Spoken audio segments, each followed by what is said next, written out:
Jumat 19 November pukul 8 malam live di Kompas TV.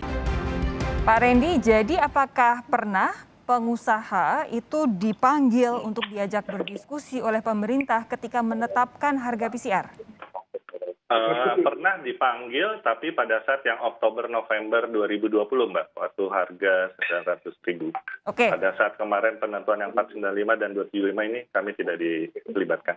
Tidak dilibatkan sama sekali? Iya. Kalau kemudian ada ini ada ketidakpuasan begitu, apakah sudah disampaikan kepada pemerintah secara langsung? Sudah, Mbak, pada saat yang Juli Agustus ya yang 495 kami sudah ketemu langsung dengan Prof Kadir dari Direktorat Jenderal Farma Pasyankes ya Kemenkes. Ya, tetapi rasanya tidak ada respon. Lalu kemudian kami juga dapat kesempatan untuk bertemu atau audiensi dengan KSP Pak Dias Endropriyono, bahkan kami sudah memberikan masukan secara tertulis mengenai perkembangan atau hal-hal terkait teknologi layanan PCR dan sebagainya.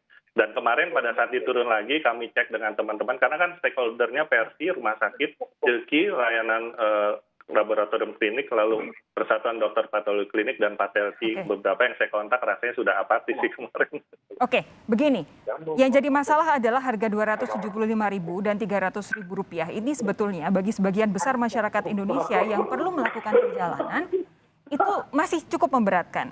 Justru kalau dari pihak masyarakat sendiri pengennya justru bisa ditekan lagi. Nah, kalau kemudian pengusaha bilang ini memberatkan, gimana dong?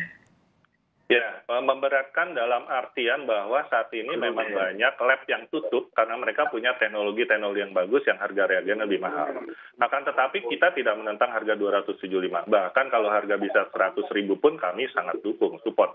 Karena ini demi masyarakat. Oleh karena itu justru kami melihat kalau teknologi ini diakomodir untuk berbagai macam level harga dengan jumlah pemakaian yang meningkat ya dan juga teknologi nanti berkembang, pemainnya makin banyak, otomatis koreksi harga terjadi. Bahkan tanpa pengaturan kami rasa harusnya harga dengan sendirinya turun. Ya, karena saya bisa kasih contoh Mbak Sofi. Pada tahun lalu pada harga memang 1 juta 2 juta, merek reagen atau mesin PCR itu hanya 1 atau 2. Bulan Oktober pemerintah menentukan 900.000, saya cek harga reagen itu 400-500.000. Itu sudah terkoreksi dan jumlah merek ada 5-10. Bulan Agustus kemarin pada saat pemerintah menentukan 4950, ada 52 merek. Dan harga sudah menjadi 200.000. Minggu lalu saya cek sudah ada 80 merek dan harga memang sudah turun lagi 150-180 untuk reagennya ya. Untuk reagennya ya? Iya, jadi memang sebenarnya koreksi harga terjadi begitu pemainnya banyak, jumlah tes banyak, otomatis mekanisme pasar terjadi.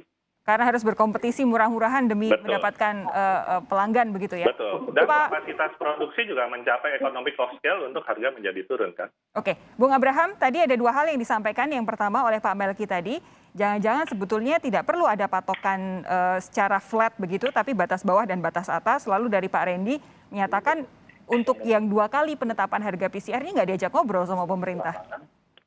Ya, penetapan harga ini kan kenapa diperlukan karena harga produk yang terkait dengan penanganan pandemi ini yang terutama yang dikonsumsi oleh masyarakat itu sifatnya inelastik, Mbak Sofi. Artinya seperti obat, seperti pelayanan termasuk juga tes antigen itu inelastik bagi masyarakat. Oleh karena itu upaya dari pemerintah untuk memastikan masyarakat itu terjangkau bisa mendapatkan pelayanan PCR ataupun antigen. Oleh karena itu kita tetapkan batas atas. Kita tidak menetapkan satu harga, jadi dipersilakan kepada para pengusaha untuk menetapkan harga, tapi jangan di atas harga yang sudah ditetapkan oleh pemerintah.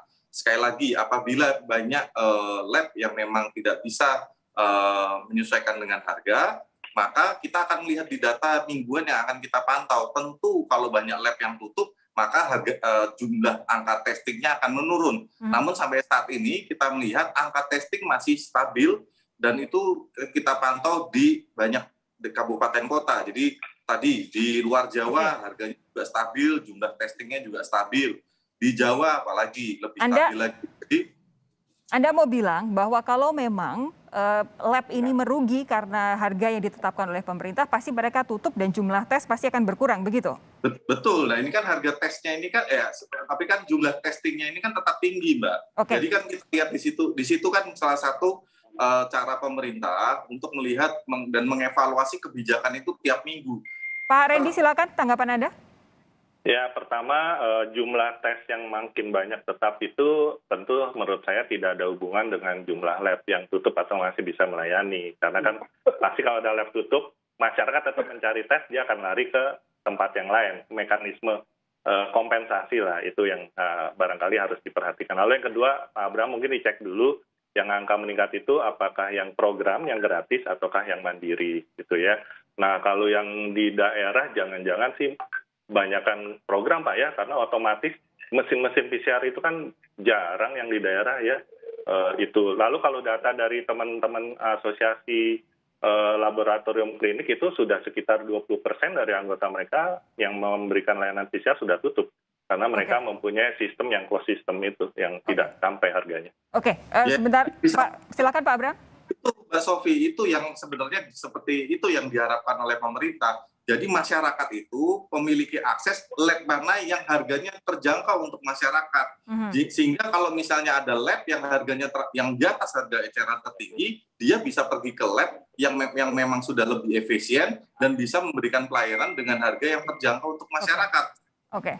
Baik, saya minta tanggapan dari Pak Melki. Pak Melki, apakah dengan ini perdebatannya pasti akan panjang nih ya antara pemerintah dan pengusaha. Tapi menurut Anda kira-kira best practices nanti ke depan seperti apa harusnya? Kita punya penerbangan itu ada Lion Air, ada Citylink, ada Garuda, macam-macam lah. Kenapa harga eceran tertinggi sama harga eceran terendah itu perlu ada? Yang kalau terendah bisa pakai yang memang itu penerbangan murah. Yang tertinggi ya pakai yang misalnya kayak Garuda. Jadi kita nih membuat harga macam begini menyusahkan diri kita sendiri sebenarnya. Ada memang teknologi yang memang bisa murah, ya nggak apa-apa dia murah, mungkin bikin aja batasan bawah. Ada memang teknologi yang mahal ya memang nggak usah juga dipaksa murah ya. Memang kalau ada yang mau ngambil dari situ silakan. Yang penting gini, menurut saya gini ya, yang penting kan semua ini kan kenapa saya bilang tadi butuh duduk bersama itu biar ada penjelasannya bagi publik. Nah kalau kayak begini ini kan ini tadi kata Mas Randy ini, belum diajak bicara sama pemerintah. Dia pasti akan ngomong dari sisi pengusaha, nggak mau ngalah dia. Ya. Karena yang ngomong dia ada sisi pengusahanya, dia mana mau rugi. Nah tapi sisi pemerintah pasti mau menjaga kepentingan publik. Nah kalau kita sudah duduk bersama itu, nanti penjelasannya sudah duduk bareng tuh. Keterangan pers dari pemerintah di situ duduk, ada dari pengusahanya, lalu bisa ada penjelasan bagi publik. Nah publik sejauh ada penjelasan yang masuk akal Mbak Sofi, ada penjelasan yang masuk akal itu, dia pasti akan mengikuti. Toh penerbangan aja dia bisa pilih kalau mau murah pakai Lion, mahal pakai Garuda. Oke. Pak Melki begini, ini kan kalau dari pemerintah aja menurut saya.